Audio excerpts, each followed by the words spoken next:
Ce film a été fait pour mieux expliquer l'annonce du diagnostic dans les maladies rares. Cette annonce peut avoir un véritable impact sur le parcours de soins du patient, sur l'adhésion au traitement, sur la relation patient-soignant. Alors venez par là, monsieur. Allez-y, asseyez-vous. Merci. Voilà, donc je suis le docteur Olivier. Enchanté. Et vous êtes monsieur Coutin, c'est Oui. ça? D'accord, bonjour, enchanté. Bonjour. Donc c'est votre médecin traitant qui vous a adressé à moi pour faire le point un petit peu sur ce qui vous est arrivé au niveau du foie, je crois. Oui, mon médecin traitant parce que j'ai changé plusieurs fois. D'accord, très bien. Et donc, on va aborder un petit peu plus précisément ce que vous avez là. J'ai déjà fouillé un peu les examens que vous avez eus, l'échographie, les prises de sang. Et je pense que je vais être en mesure de commencer à vous expliquer ce que vous avez. Enfin. Voilà, donc si vous avez des questions, vous n'hésiterez surtout pas à m'interrompre. D'accord ? Heureusement, j'ai pris la précaution de lire un peu avant de recevoir le patient, parce qu'il a une maladie que je ne connais pas très bien, un syndrome de Budd-Chiari, et j'ai lu les recommandations. Je sais aussi où faire appel au centre de référence pour avoir plus d'infos. C'est rassurant avant de faire cette annonce qui va vraiment changer la vie de ce patient. Le parcours de soins d'un malade atteint d'une maladie vasculaire du foie est long et complexe. On parle d'errance diagnostique. Par ailleurs, le début de la maladie a pu être extrêmement difficile, douloureux, complexe. Le patient peut avoir d'autres pathologies associées. Pour toutes ces raisons, il est extrêmement important de parfaitement connaître le dossier médical du patient avant de lui expliquer son diagnostic. Est-ce qu'on vous a parlé de maladie de Budd-Chiari, de syndrome de Budd-Chiari? Syndrome de Budd, non, absolument pas, docteur. On va essayer de simplifier, d'accord? Oui, effectivement, c'est votre foie qui est malade. Il est malade parce que, en fait, ce sont les vaisseaux du foie qui sont bouchés.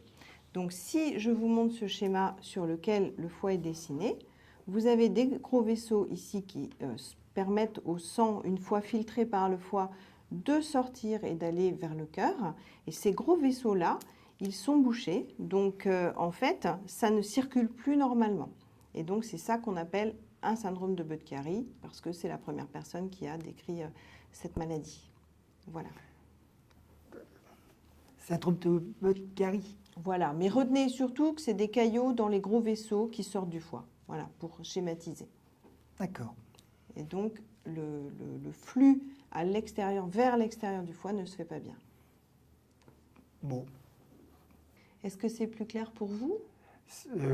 Oui, c'est clair grâce à vos explications à votre schéma. Déjà, je commence à être rassuré parce que vous avez mis un nom sur ma maladie. Mais ce que je ne comprends pas, c'est pourquoi ça tombe sur moi. Pourquoi moi? Qu'est-ce que j'ai fait? J'ai une maladie du foie ou tes vaisseaux du foie. Je ne suis pas alcoolique. Oui, c'est...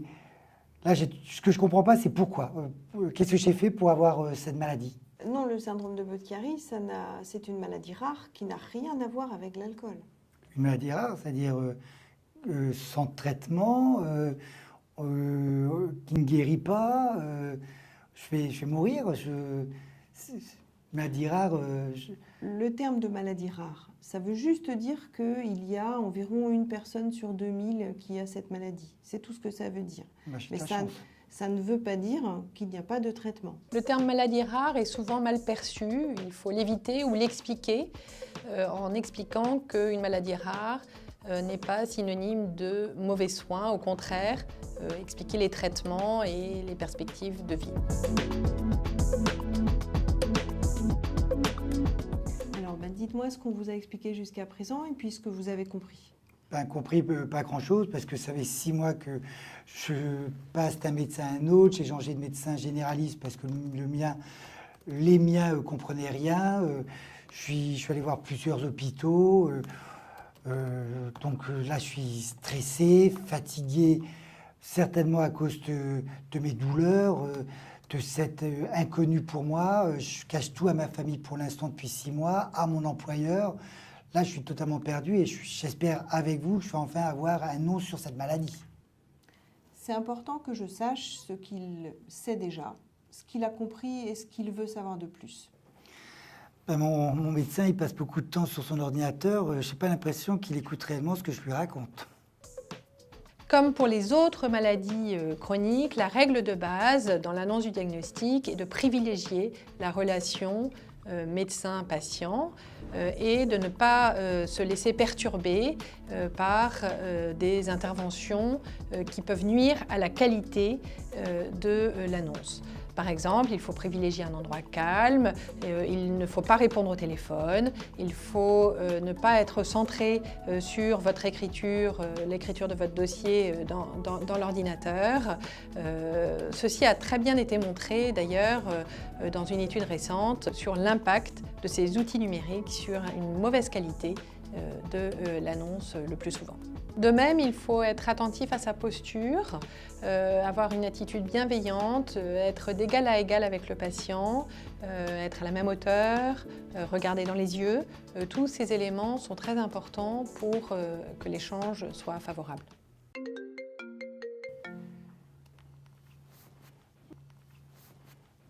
Excusez-moi. Je vous en prie. C'est important de ne pas se laisser distraire pendant une consultation d'annonce et de montrer qu'on est vraiment tout à l'écoute du patient. Que ce soit le téléphone, la porte qui s'ouvre, il n'y a pas d'urgence qui justifie d'interrompre ce moment d'échange privilégié. Bon, on a dit beaucoup de choses déjà, c'est compliqué. Qu'est-ce que vous pensez de tout ce qu'on a évoqué déjà ? Il faut utiliser des questions ouvertes pour amorcer le dialogue et être ouvert à toutes les questions que peut se poser le patient, auxquelles vous n'aurez pas d'accès si vous posez des questions fermées, et de recommencer à chaque consultation. Une question ouverte, c'est une question qui va commencer par pourquoi, comment, quel, et qui ne va pas demander une réponse par oui ou par non, qui ferme forcément la discussion. C'est plutôt angoissant ce que vous m'avez raconté. Maladie rare.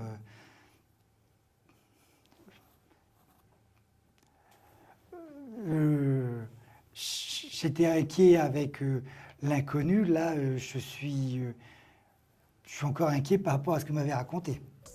Les mots employés sont également très importants. Il faut employer des mots accessibles et souvent utiliser plusieurs synonymes, car tout le monde ne comprend pas n'a pas les mêmes références. Et maintenant que vous savez ce que j'ai, c'est quoi la suite? Qu'est-ce qui va se passer pour moi?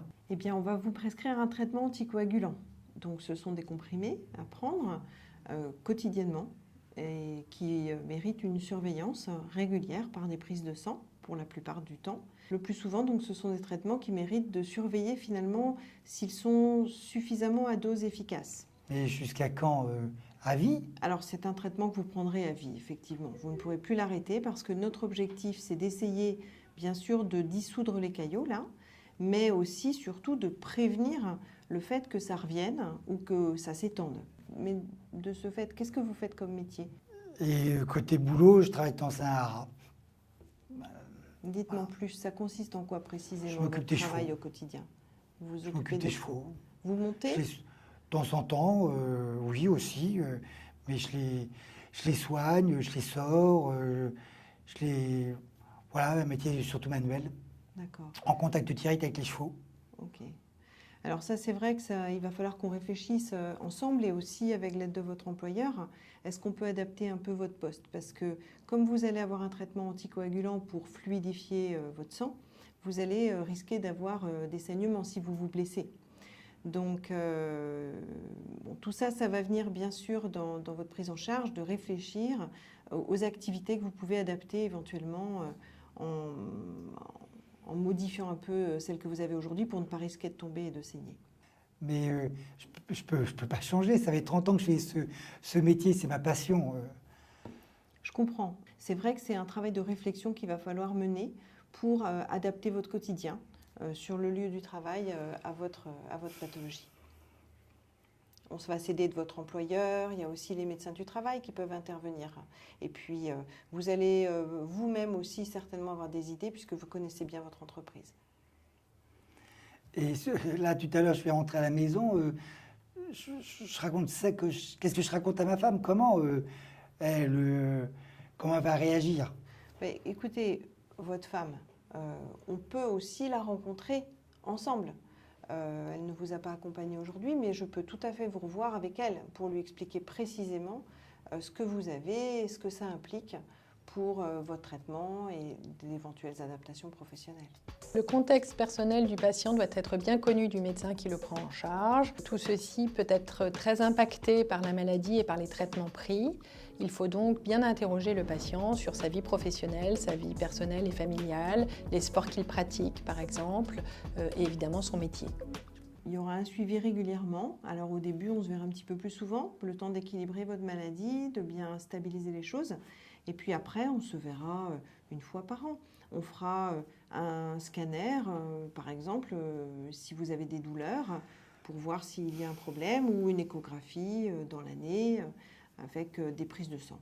C'est quoi l'origine de cette maladie? Pourquoi moi? C'est arrivé comment? Vous posez une question importante, parce qu'effectivement, on va chercher pour essayer de déterminer ce qui fait que dans votre sang, il y a plus de caillots que chez quelqu'un d'autre. Donc on va vous faire des prises de sang. Certaines d'entre elles, d'ailleurs, nécessiteront que vous signiez un consentement, parce qu'on fera des analyses génétiques et on ne peut pas le faire sans votre accord. Voilà. Mais génétique, c'est-à-dire que, comme je vous l'ai dit, je suis un garçon, ma femme est enceinte, j'ai refilé ça à mes enfants. Ils vont porter la même maladie? C'est pas parce que c'est génétique que votre enfant en a hérité. Ça, c'est le premier point. Et puis le deuxième point, c'est que c'est pas parce que, même dans l'hypothèse où il en a hérité, ça n'est pas pour ça qu'il va forcément développer la maladie des vaisseaux bouchés au niveau du foie, hein, le Budd-Chiari. Oui, mais il y a tes risques et ça fait encore une inquiétude de plus pour moi. Ça fait une inquiétude de plus pour moi et pour ma femme. À ce stade, de toute façon, on ne peut pas en dire plus, hein. Il faut qu'on fasse les prises de sang calmement. Ça prendra un certain temps parce que parfois c'est un peu long à revenir.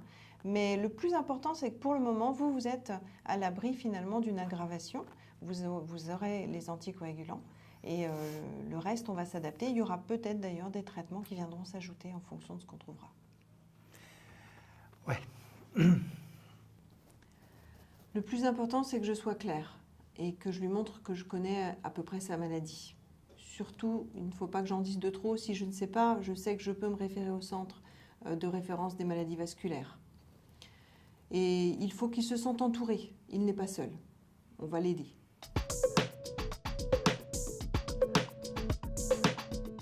Là, je ne sais plus faire quoi je vais. Je suis un peu perdu entre le traitement, les anticoagulants, les questions de génétique, mon changement de poste. C'est beaucoup de choses à gérer là. Oui, je comprends. Je comprends parce que ça augure peut-être de bouleversements dans votre vie. Donc c'est normal d'être stressé. On le sait, hein, que quand on annonce ce type de maladie, les patients sont stressés. Donc c'est normal que vous le soyez. Mais vous n'êtes pas seul. Ici, on va être une équipe et vous pourrez faire appel à nous quand vous le voudrez. Si vous en ressentez le besoin, on peut aussi faire appel à une psychologue éventuellement. Ça peut être une aide pendant un temps, vous n'êtes pas obligé, ça ne veut pas forcément dire prendre des médicaments, hein. Et puis il y a aussi la possibilité, si vous le souhaitez, de rencontrer des patients qui ont une maladie qui ressemble ou qui est identique à la vôtre. Et il y a une association de patients qui justement se propose de faciliter ça. Oui, si c'est pour me retrouver avec des patients assis en rond et rabâcher toute son histoire. Ça ne va rien changer à notre relation à nous, que vous le fassiez ou pas. Je vous en parle parce que ça existe et que ça peut être une aide. Mais vous pouvez déjà dans un premier temps regarder le site si ça vous intéresse. Les informations que vous allez lire, elles ont été triées en accord avec les médecins du centre de référence. C'est pas toujours facile de trouver les bonnes ressources. Donc voilà. Pourquoi pas, si ça peut me rassurer, ainsi que ma femme, de rencontrer des patients qui ont la même pathologie et qui vivent, d'après ce que vous racontez, bien leur maladie, si ça peut répondre à cette angoisse, oui, pourquoi pas. Voilà. pourra toujours l'envisager quand vous aurez digéré un petit peu les choses, parce qu'il y a tout un temps d'acceptation de la maladie. Travailler avec les associations de patients est indispensable dans les maladies rares. Il est souhaitable que le patient rencontre ou ait un contact au moins une fois avec l'association, qui est à lui de décider ensuite s'il veut poursuivre ses relations et ses interactions avec l'association. Le partage d'expérience avec l'association pour les patients est une vraie force et fait partie entièrement du traitement de la maladie. L'association de patients est un support à la fois personnel, logistique, de documentation, de reformulation. Mon expérience est que c'est toujours un atout et une aide dans la vie du patient atteint d'une maladie rare. Mais docteur, là, comme je vous l'ai dit, en 6 mois, j'ai rencontré je ne sais plus combien de médecins qui m'ont raconté tes maladies du foie, tes cirrhoses, tes cancers. Qu'est-ce qui me dit que c'est vous qui avez raison sur cette pathologie? Effectivement, mais maintenant, là, votre dossier, avant qu'on se rencontre, j'ai pu partager avec les experts du réseau des maladies vasculaires du foie au plan national. Et donc, je suis sûre de ce que je vous dis. Les images ont été relues par des radiologues, vues aussi par des médecins spécialisés. Donc, il n'y a pas de doute sur ce diagnostic. C'est bien ça. Donc, à ce stade, ce qui va être important, ce sera de bien prendre vos médicaments, bien régulièrement, qu'on s'assure par des prises de sang qu'ils sont bien équilibrés, parce qu'il y a des adaptations de doses à faire au départ. Et d'ailleurs, on peut aussi s'aider, alors bien sûr votre généraliste va être inclus, pour qu'on fasse un vrai travail d'équipe autour de vous. Il y a aussi la possibilité de rencontrer des infirmières qui sont spécialisées dans le domaine, et même de faire appel à des centres en fait, spécialisés dans l'équilibre des anticoagulants. Donc c'est vraiment un travail d'équipe dans lequel vous aurez vraiment le rôle central, mais on va vous aider, on va vous épauler, et on va y arriver. Même si je suis encore inquiet à ce stade, je suis rassuré de savoir qu'il existe un réseau d'experts des maladies vasculaires du foie, et je pense que je vais accepter l'offre du médecin de rencontrer un psychologue ainsi que tes patients qui ont le même vécu que moi. Ça peut être rassurant pour moi et mon entourage.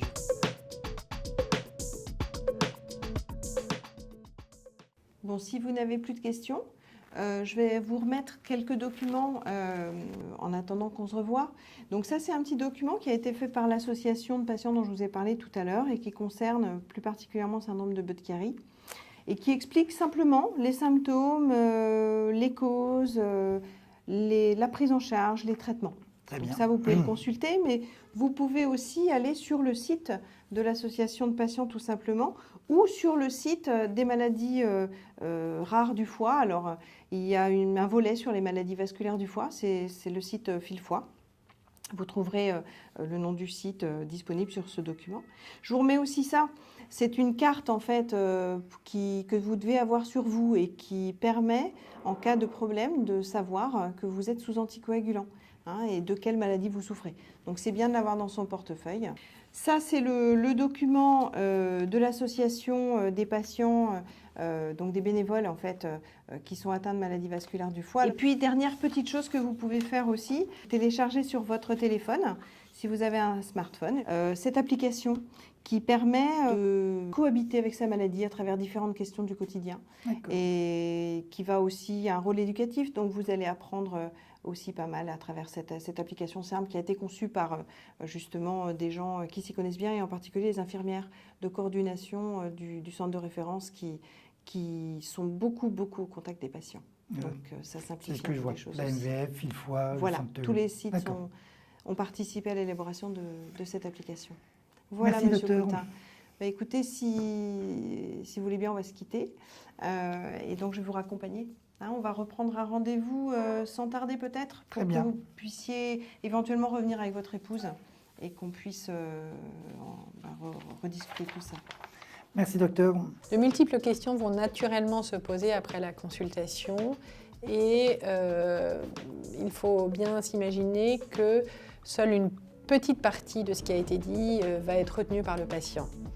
Il est donc très important d'une part de proposer un retour avec la famille ou avec d'autres interlocuteurs accompagnant le patient et également de pouvoir ne pas laisser le patient seul avec cette annonce et qu'il ait la possibilité de revenir vers vous ou vers une personne de l'équipe pour avoir une réponse à d'autres questions plus anxiogènes qui pourraient se poser. Cette vidéo a été réalisée en collaboration donc, avec l'association de patients, l'AMVF. Elle a pour objectif de former tous les intervenants autour de ces maladies vasculaires du foie, les infirmières, les médecins, les jeunes médecins, les externes. Elle peut être utilisée en atelier, elle peut être utilisée à distance, elle peut même éventuellement être traduite et être utilisée dans le cadre du réseau européen des maladies rares du foie. L'AMVF, Association des malades des vaisseaux du foie, a été créée en 2005 sous l'impulsion de malades et de professionnels hospitaliers convaincus qu'ensemble, nous pouvons agir et être plus forts dans la lutte contre ces maladies rares. L'association est rattachée au Centre de référence des maladies vasculaires du foie et collabore également avec les centres constitutifs et les centres de compétences sur ces pathologies en mettant le patient au cœur de ses préoccupations. La première de ces actions consiste à faire le lien entre les malades afin de les sortir de leur isolement, de les informer et de les soutenir. L'AMVF regroupe ainsi des malades, leurs familles, des proches et sympathisants. Sa communication au sens large s'effectue par différents canaux: site internet, mail, Facebook, plaquettes sur des thèmes médicaux et bulletins annuels. Son objectif est ainsi d'améliorer la connaissance de ces maladies auprès des publics concernés. Elle soutient financièrement la recherche et s'investit aussi dans différents projets, comme la présente vidéo, pour améliorer la prise en charge globale des patients et participer activement à l'avancée de la science sur les pathologies des vaisseaux du foie. Ensemble, soyons plus forts.